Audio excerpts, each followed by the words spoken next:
Sem dúvida alguma, os perfis de relacionamento estão cada vez mais diferentes e nos surpreendem, né?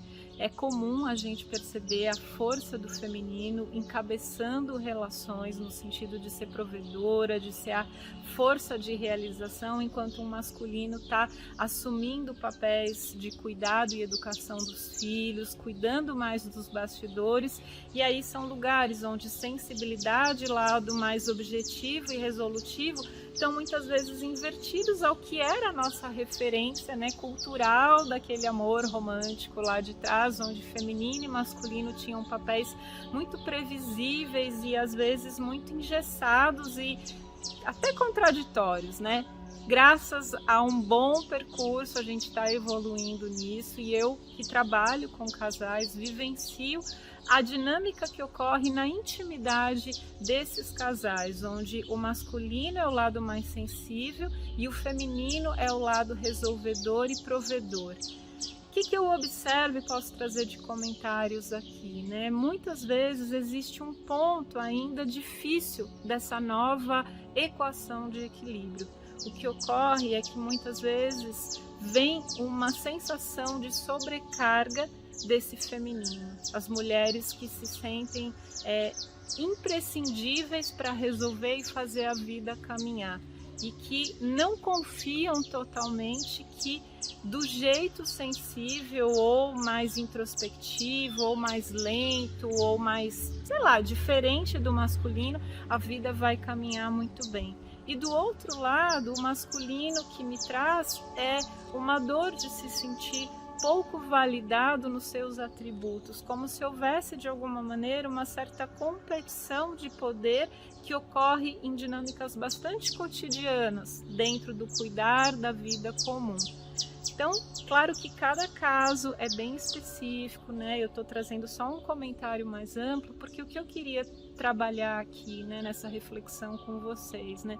Se você se identifica como uma mulher forte, atraindo perfis de masculino muito mais frágeis ou ainda até imaturos profissionalmente, né, que você sente que você puxa a corda, né, que você avança e a relação caminha muito por conta do teu movimento, começa a perceber que talvez isso tenha uma amplitude maior social do que simplesmente estar acontecendo na sua vida. Existem muitos casais que estão passando por isso e buscando ajuste na dinâmica de conhecimento, né? Autoconhecimento, para que a gente possa harmonizar. O que ocorre muitas vezes é que a força desse masculino, que ele atua muito no universo ligado ao cuidar, ela é carente, ela tem uma certa lacuna da potência do masculino. Não significa que todo homem tem que ser o provedor e encabeçar esse lado na família. Longe de mim falar isso, eu acho que tem ajustes que são muito incríveis e eles me ensinam muito. O ponto que eu estou trazendo é, dentro de um equilíbrio saudável de energias, feminino e masculino, figura pai e figura mãe, eles nos fortalecem na nossa inteireza. Um homem que transita excessivamente no universo e nos atributos do cuidar do feminino, ele está muito conectado e talvez tenha uma predominância dessa energia da mãe.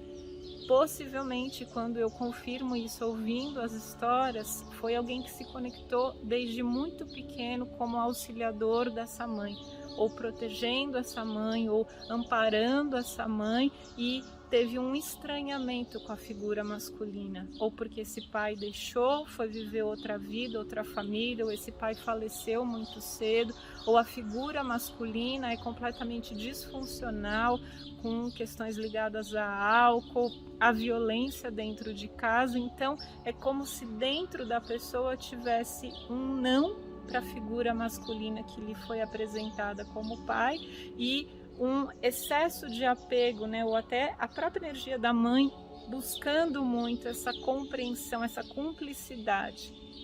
Há um desequilíbrio de forças de feminino e masculino dentro desse homem. E no feminino algo parecido vai ocorrer. ir muito para a esfera do mundo, lá do resolvedor, da objetividade, da razão e da proatividade, sinaliza um engrandecimento da força do masculino, esse lado mais yang, esse lado que vai e objetiva resultados. O que está em desequilíbrio possivelmente?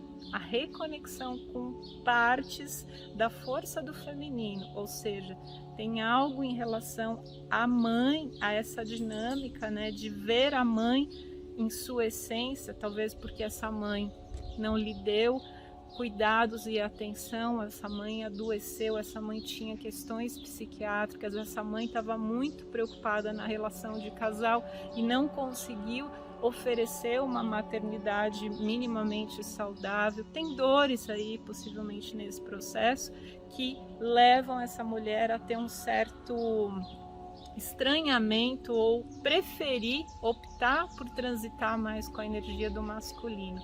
Então ambos trazem lacunas e por isso que dá esse match, né? Tem um encaixe aí que muitas vezes é interessante no início, mas ele está escorado em pontos que não têm interesse. Quando eu trabalho com isso, é claro que é um processo, né? A gente não tem fórmulas mágicas, isso precisa ir gradualmente sendo ressignificado, mas um ponto que eu acho que é importante deixar aqui para reflexão é: para equilibrar feminino e masculino no nosso íntimo, em primeiro lugar, a gente precisa compreender, como filha, como filho, aquilo que faltou ou foi difícil na vida do meu pai e da minha mãe, em primeiro lugar, não é assunto meu. Eu retorno para minha isenção, que me permite amar mãe e pai, respeitá-los independente do que eles foram para si como parceiros. Como filho, na qualidade genuína, eu tomo a força de pai e mãe, eu recebo complemento do feminino e do masculino como necessárias forças aliadas dentro de mim para eu poder viver a minha história, para eu poder viver a minha inteireza. Conforme eu faço isso, o que eu estou permitindo? Olhar o feminino e o masculino dentro da minha relação afetiva e não querer fazer do jeito que a minha mente diz que é o certo. Eu permito o diferente do outro, eu solto o controle. E isso normalmente vai aliviar muito dessa sensação de sobrecarga que muitas dessas mulheres fortes comentam comigo, e isso vai validar, vai dar força e reconhecimento de potência para aquilo que esse masculino está trazendo para a relação. Começamos a equilibrar um pouquinho. Eu vou dando lugar para aquilo que em mim é estranho. Se eu tenho excesso de masculino, como que eu começo a cultivar mais o meu feminino? Eu vou participar de grupos terapêuticos, eu vou receber trabalhos de cura do feminino, eu vou encontrando caminhos, eu vou começar por leituras, eu vou em busca disso que me falta para eu me equilibrar. E o masculino é a mesma coisa, né? Eu estou sentindo que essa masculinidade, ela está um pouco desequilibrada, ela está meio distorcida. Então, em busca dessas parcerias com os homens, de ressignificar e validar o masculino saudável dentro de mim. E aí surgem rearranjos, né? Aquilo que antes estava ancorado em carências e faltas vai passar por uma chacoalhada, né? Vai ser necessário novos acordos, experimentação, porque dois inteiros vão poder renegociar a forma que essa relação tende a encontrar caminhos saudáveis e seguir adiante. É claro que cada relação é única, né? Eu acredito que estamos todos aprendendo com essas inversões de papéis e novos ajustes, famílias que estão surgindo de múltiplas maneiras. Tudo isso é novo e tudo isso está nos ensinando. Mas eu queria trazer esse comentário por hoje. Comenta aqui se isso te ajuda, se isso clareia, se você vivenciou experiências desse tipo, porque é super importante a gente ventilar esse assunto para que você realmente possa também contribuir com outra pessoa que às vezes está sofrendo por uma questão assim e está achando que o problema é particular, só eu vivo isso. Não, estamos aprendendo todos. Até breve.